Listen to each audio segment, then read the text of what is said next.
بلکہ اس نے میری جماعت تحریک انصاف کے بہترین امیدواروں کے کاغذات نامزدگی بھی مسترد کر دیے ہیں اور ہماری جماعت کے انٹرا پارٹی انتخابات میں رخ نہ ڈالا، اور میرے اور دیگر پی ٹی آئی لیڈرز کے خلاف صرف اس وجہ سے توہین کے مقدمات شروع کر دیے کیونکہ ہم نے انہیں تنقید کا نشانہ بنایا۔ آگے لکھتے ہیں خان صاحب کہ اب انتخابات ہوتے ہیں یا نہیں۔ اپریل 2022 میں میرے خلاف ایک ڈھونگی تحریک عدم اعتماد کے بعد سے جیسے مجھے اور میری جماعت کو نشانہ بنایا گیا، اس سے ایک بات تو ثابت ہو گئی کہ اسٹیبلشمنٹ، آرمی، سیکیورٹی ایجنسیاں اور سول بیوروکریسی اس بات کے لیے تیار نہیں کہ ہمیں انتخابات کے لیے فیلڈ بھی فراہم کی جائے، کجا یہ کہ لیول پلینگ فیلڈ دے دی جائے۔ صحیح۔ آگے لکھتے ہیں کہ آخر یہ اسٹیبلشمنٹ ہی تھی جس نے امریکہ کے دباؤ میں آ کر ہماری حکومت کی رخصتی کا بندوبست کیا۔ امریکہ جو میری آزادانہ خارجہ پالیسی سے خائف تھا، اور وجہ یہ بھی تھی کہ میں نے ان کی افواج کو اڈے فراہم کرنے سے انکار کیا۔ میں بہت واضح تھا کہ ہم سب سے دوستانہ تعلق رکھیں گے اور کسی بھی جنگ کے لیے خود کو پراکسی نہیں بننے دیں گے۔ میرا یہ یقین ایسے ہی نہیں بن گیا تھا۔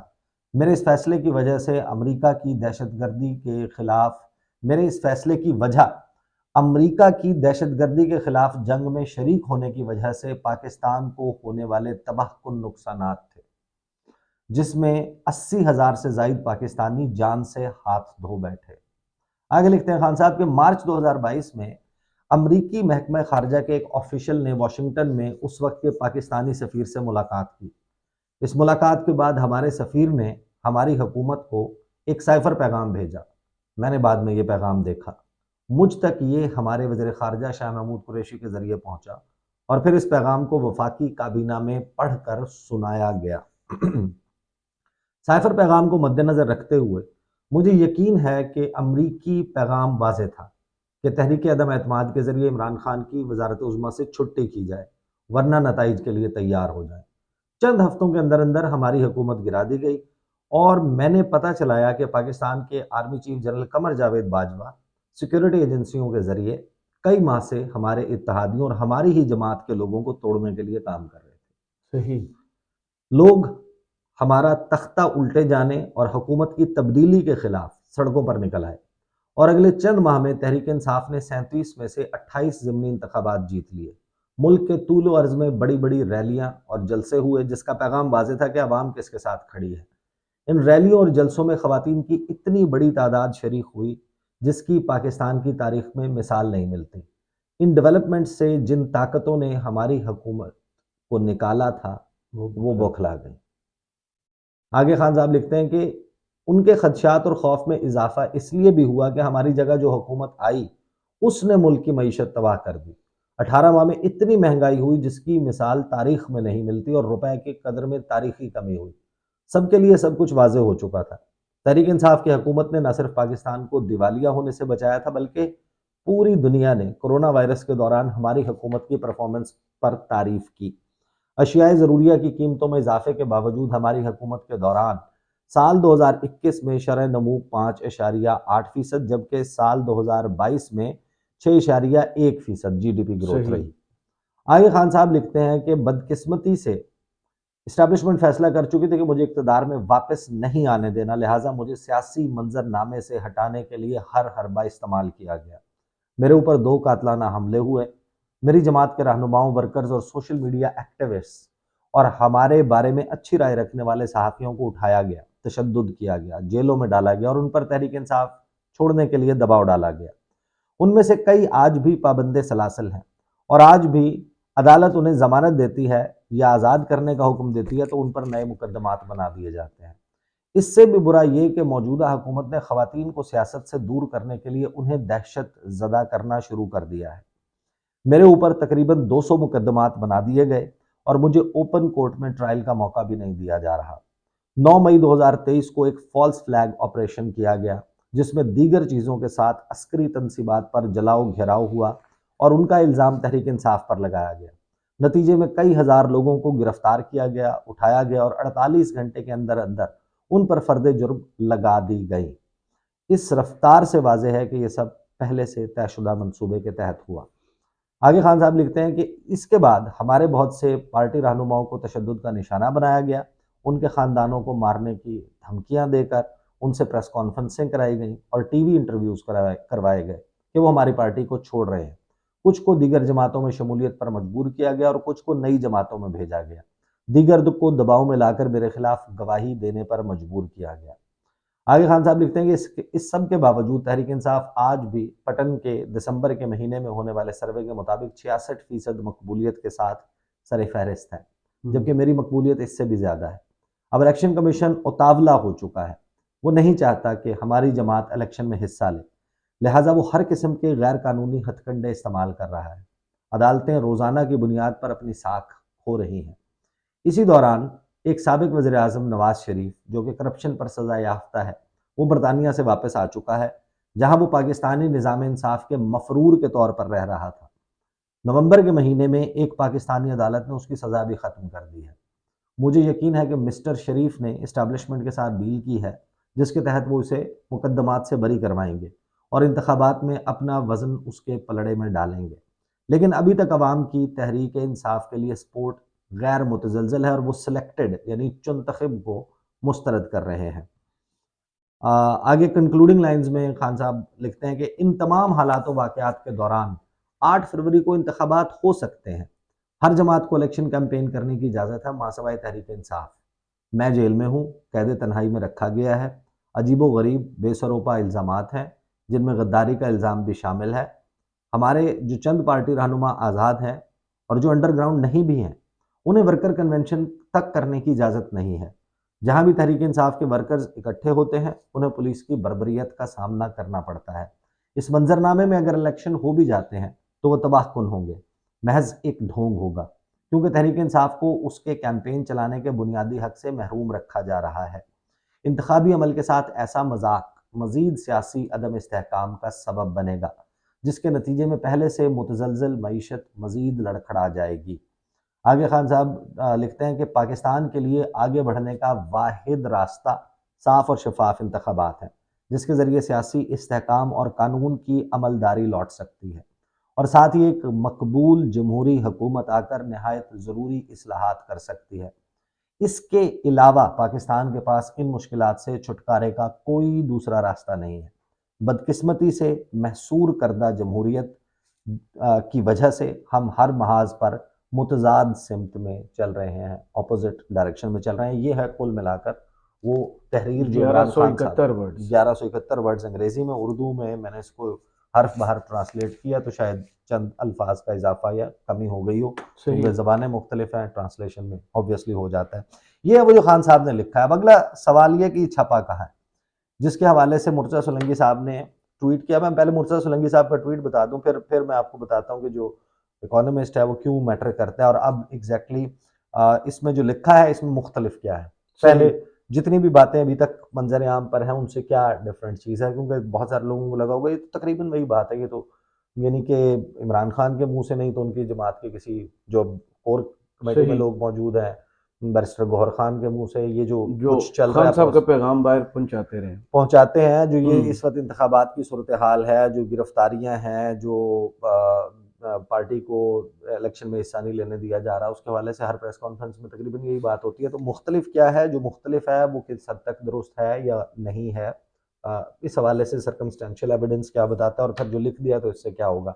جو مرتضیٰ سولنگی صاحب ہے نا، انہوں نے ٹویٹ کیا کہ ٹوڈے یعنی کہ آج ہم لکھ رہے ہیں، جو ایڈیٹر ہے دی اکانومسٹ کا، کہ جو آرٹیکل جس کے بارے میں کہا جا رہا ہے کہ عمران خان نے لکھا ہے، یہ بڑی پزلنگ، یہ بوکھلا دینے والی بات ہے اور ڈسکنسرٹنگ ہے دیٹ کہ اتنا اسٹیمڈ میڈیا آؤٹ لیٹ جو ہے، اتنا جو ہے وہ مشہور و معروف خبر رساں ادارہ، اس نے ایک آرٹیکل لکھ دیا ایک ایسے شخص کے نام پر جو کہ جیل میں ہے، جو کہ سزا یافتہ ہے.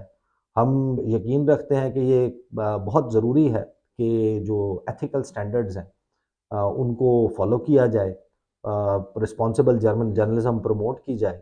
ہم جاننا چاہتے ہیں کہ یہ ایڈیٹوریل ڈیسیجن کس طریقے سے لیا گیا اور کیا کچھ سوچ کر جو ہے وہ ساکھ کو دی اکانومسٹ کے اتنا نقصان پہنچایا گیا اس کانٹینٹ کے ذریعے.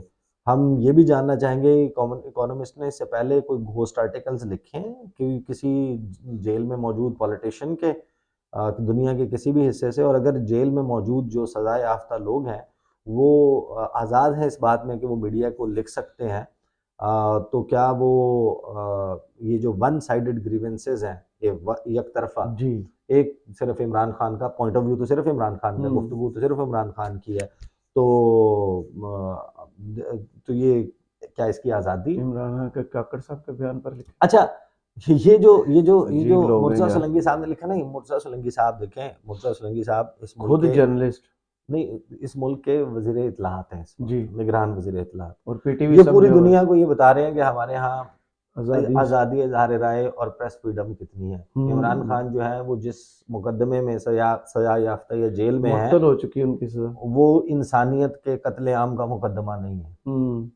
وہ دہشت گردی کا مقدمہ نہیں ہے، وہ کوئی ایسی بغاوت چیز کا نہیں۔ نہیں ہے۔ اچھا، دوسری بات یہ کہ یہ جن کی آشیرواد سے، جن کے عشق کے طفیل یہ نگران وزیر اطلاعات بنے ہیں، جن سے یہ ملاقاتیں بھی لندن میں کر کے آئے تھے، وہ بھی اسی سٹیٹس کے ساتھ لندن میں بیٹھ کے انٹرویوز بھی دے رہے تھے۔ وہ اسٹیفن سیکر کے پاس جو اسحاق ڈار گئے تھے انٹرویو دینے کے جو لیے، چھترول ہوئی تھی، جہاں جس میں اپنی گردن گزار رہے تھے کہ میرے یہاں پہ بڑا مسئلہ ہو رہا ہے جی نا، جی تو اس وجہ سے میں نہیں جا رہا اتنے سال سے، وہ وہاں پر جو انٹرویوز دے رہے تھے، وہ جو میاں صاحب روزانہ وہ بادام چباتے ہوئے ایون فیلڈ اپارٹمنٹ کی سیڑھیاں یا حسن نواز کے دفتر کی سیڑھیاں اتر کے آتے تھے اور میڈیا سے ٹاک کرتے تھے، میاں صاحب کا بھی ایگزیکٹلی یہی اسٹیٹس تھا۔ بالکل، تو یہ بریت ابھی ہوئی ہے نا نومبر جی میں۔ جی دوسری بات یہ کہ آپ جس ادارے کے بارے میں بات کر رہے ہیں، 180 سال کی اس کی ہسٹری ہے۔ 1843 اور وہ میں، دعوت دیتا ہے 1843 جی میں جس ادارے نے کام شروع کیا، اور وہ دنیا کے موقر ترین جریدوں میں سے ایک جریدہ ہے، یعنی آپ فنگر ٹپس کے اوپر گن لیں گے، فائنینشیل ٹائمز، دی اکانومسٹ، وال اسٹریٹ جرنل، کچھ ایسے وہ ہیں جن کو پوری دنیا میں پڑھا نہیں جاتا، دنیا میں مانا جاتا ہے، یقین کیا جاتا ہے، لوگ اپنی یعنی کہ گائیڈنس کے لیے، اپنے قبلے درست کرنے کے لیے، بٹ یہ جو وہ کہہ رہے ہیں، یہ انہوں نے سٹوری نہیں چھاپی، جی یہ ان کے رپورٹر کی سٹوری نہیں ہے، یہ ان کا اوپینین پیس نہیں ہے، یہ ان کا ایڈیٹوریل نہیں ہے، وہ بتا رہے ہیں کہ Imran Khan writes from prison. جی دین یہ مرتضیٰ سولنگی صاحب جب ان کو قمر زمان قاہرہ دینے کے لیے گئے، مبارکباد، مبارکباد کہ آپ بن گئے نگران وزیر اطلاعات، انہوں نے اپنے ڈرائنگ روم میں دو تصویریں آویزاں کی ہوئی تھیں، ایک محترمہ بینظیر بھٹو شہید کی تھی اور ایک ذوالفقار علی بھٹو شہید کی۔ بالکل، ذوالفقار علی بھٹو جس کی کتاب اف آئی ایم اسیسینیٹڈ، جی جیل سے، وہ جیل سے ان کے خطوط، ان کی تحریریں جی وہ چھپی ہوئی ہیں، لوگ پڑھتے ہیں۔ It is his point of view, غلط ہو سکتا ہے، صحیح ہو سکتا ہے، عمران خان کا دعوے میں ان کی اپنی پولیٹیکل گینز ہو سکتے ہیں، اس کی وجہ سے ہو سکتا ہے، سب کچھ ہو سکتا ہے، but it is his point of view, اور آپ پوری دنیا کو یہ بتا رہے ہیں کہ یہ آپ واقعی یہی سب کچھ کر رہے ہیں۔ دوسرا یہ جو جتنی باتیں، خیر اس کے اوپر تو علیحدہ سے پوری ایک ویڈیو ہو سکتی تھی، but now just coming to جو لکھا ہے اس میں مختلف کیا ہے۔ خان صاحب نے تقریباً یہ ساری باتیں پہلے کی ہوئی ہیں، ایک چیز جو انہوں نے فرسٹ ٹائم خود ان الفاظ میں اس طریقے سے کہی ہے، وہ کہی ہے انہوں نے کہ ایک تو آزاد خارجہ پالیسی سے اگلی جو لائن انہوں نے کہی نا کہ امریکہ کو مسئلہ کیا تھا، اڈوں والا، انہوں نے کہا کہ اڈے میں نہیں دے رہا تھا۔ جی اب کیا یہ بات درست بھی ہے؟ دیکھیں، یہ آپ کو کوئی لکھ کے نہیں دے گا، nobody will give it to you in writing۔ صحیح، سوال سے اس سوال کے جواب تک پہنچنے کے لیے نا مزید کچھ سوال ہیں جن پہ آپ کام کریں۔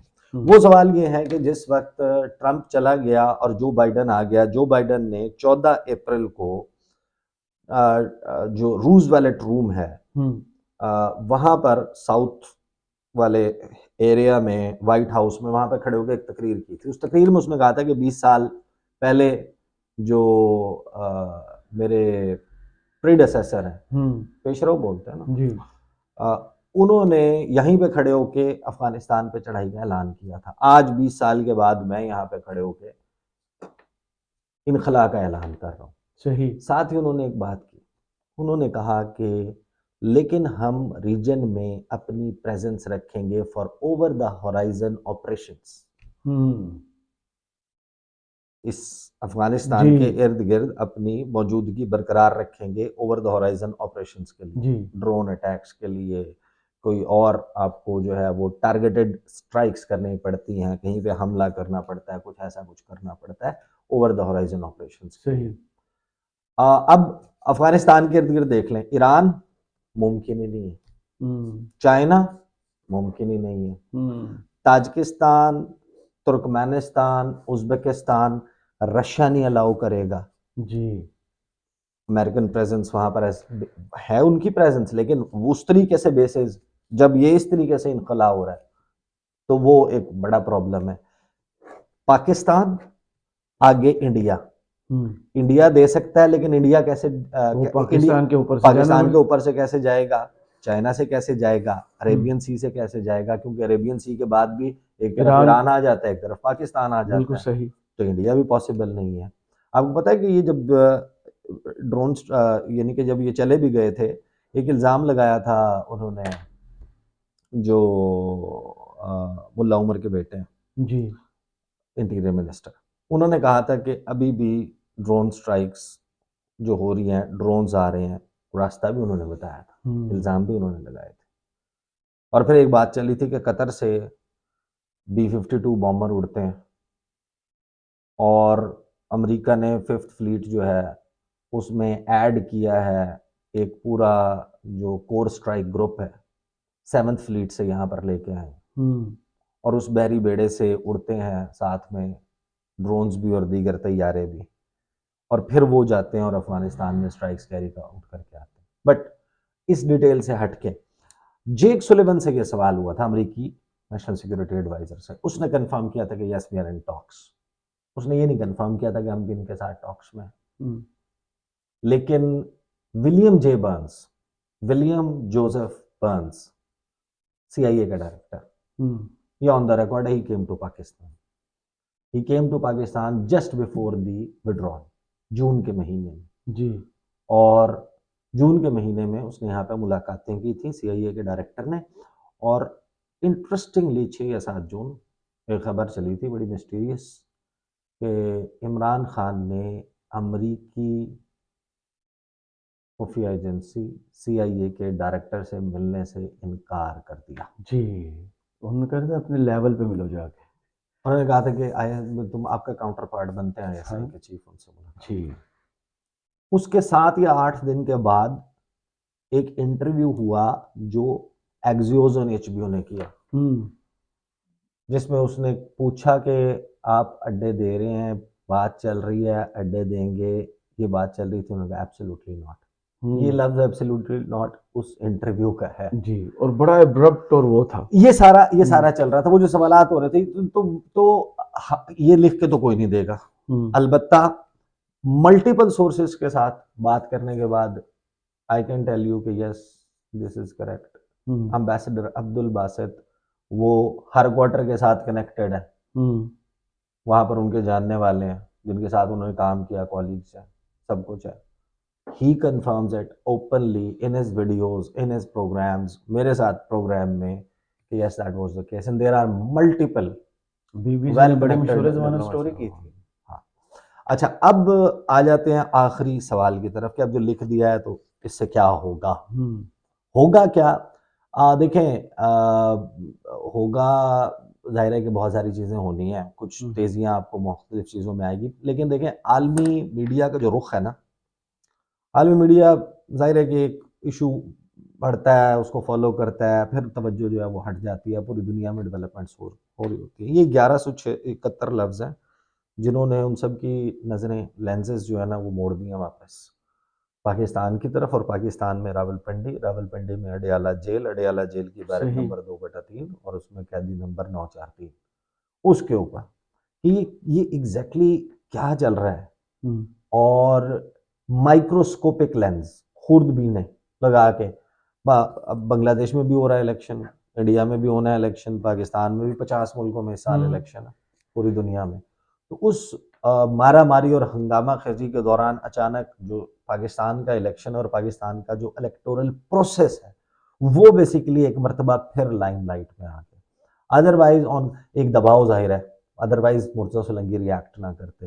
ظاہر ہے انٹرنیشنل میڈیا جب چھاپنے لگ جاتا ہے, جب اس ایک رپل ایفیکٹ ہوتا ہے, جی, یعنی آپ پانی میں پتھر پھینکے نا تو پتھر جہاں پہ گرتا ہے نا وہاں پہ ایک عجیب سی آواز آتی ہے، وہ آواز آپ اچھی سے نکال سکتے ہیں.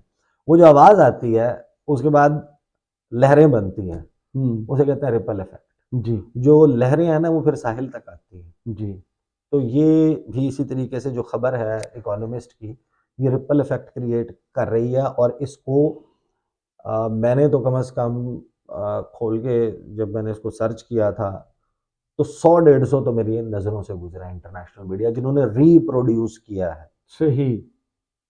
جنہوں نے ریپروڈیوس کیا ہے کہ عمران خان نے دی اکانومسٹ کو یہ لکھا ہے اور دی اکانومسٹ نے یہ چھاپا ہے. صحیح. تو 150 تو اگر میں بتا رہا ہوں 100-150 آپ سرچ کریں گے ایوری ون. پاکستان کا کون سا میڈیا ہے جس نے ریپروڈیوس نہیں کیا؟ جیو ٹی وی کی ویب سائٹ سے لے کے اٹھا کے آپ جی جی کسی بالکل. بھی اس پہ چلے جائیں تو وہ موجود ہے. تو ایک مرتبہ جسے نا اس نے ریپل افیکٹ کریٹ کیا اور تمام فوکس ایک مرتبہ پھر آ کے اس معاملے پہ ہو گیا. صحیح. بہت شکریہ عیسیٰ نقوی آپ کے تجزیے کا. کمنٹس باکس میں ضرور بتائیے ویڈیو آپ کو کیسی لگی. اجازت دیجیے. اللہ اللہ حافظ.